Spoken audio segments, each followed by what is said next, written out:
আজ আমি চলে এসেছি একটা নতুন ধরনের ভিডিও নিয়ে। আজ আমি কোনো রেসিপি দেখাবো না, আজ আমি বানিয়ে দেখাবো একটা গাছে। ডেসক্রিপশন দেখে নিশ্চয়ই আপনারা বুঝতে পেরে গেছেন আমি কি বানাবো বলছি। তাহলে দেখুন, আমি মাঠ চলে এসেছি, মাঠে যাচ্ছি।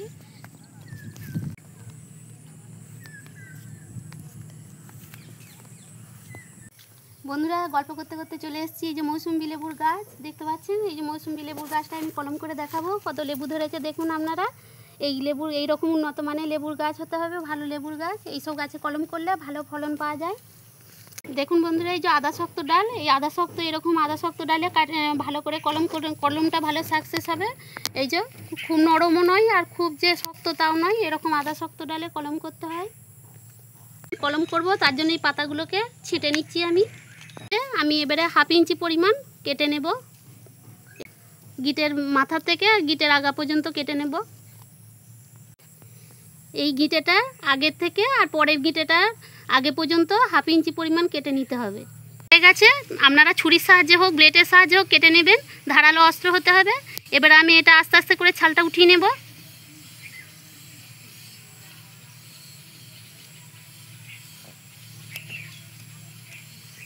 হয়ে গেছে, দেখুন এরকম ছালটা তুলে নিতে হবে।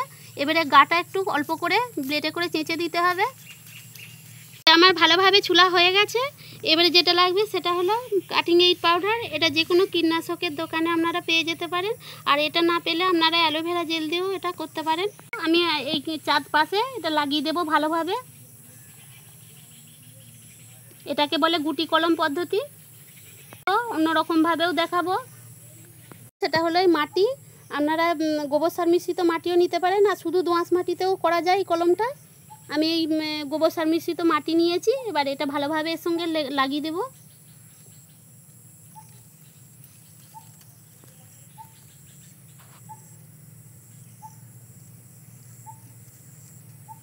ভালোভাবে সাইজ করে কেটে নিয়েছিলাম পলিথিন চিকচিকি। এটাকে এবারে এর সঙ্গে দিয়ে ভালোভাবে টাইট করে পেঁচিয়ে নেব।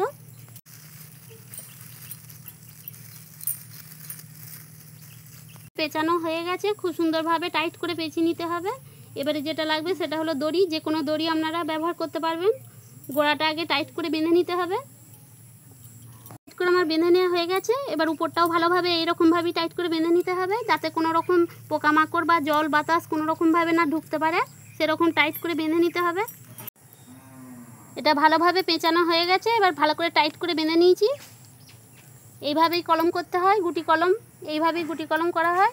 এই ভিডিওটি ভালো লেগে থাকলে আপনারা লাইক, কমেন্ট, শেয়ার এবং সাবস্ক্রাইব করে দেবেন, এবং আমার পাশে থাকবেন আর বেশি বেশি করে কমেন্ট করবেন। আর এই কলমটি 30 থেকে 40 দিনের মাথায় আবার গাছের শিকড় বেরোবে। এই কলম থেকে শিকড় গজাবে। আপনাদেরকে পরের ভিডিও সেটা শেয়ার করে দেখাবো। বর্ষার শুরুর থেকে আর শীতের আগে পর্যন্ত এই কলমটি করার উপযুক্ত সময়। এই সময় কলম করলে 100% এটা সফলতা পাওয়া যায়।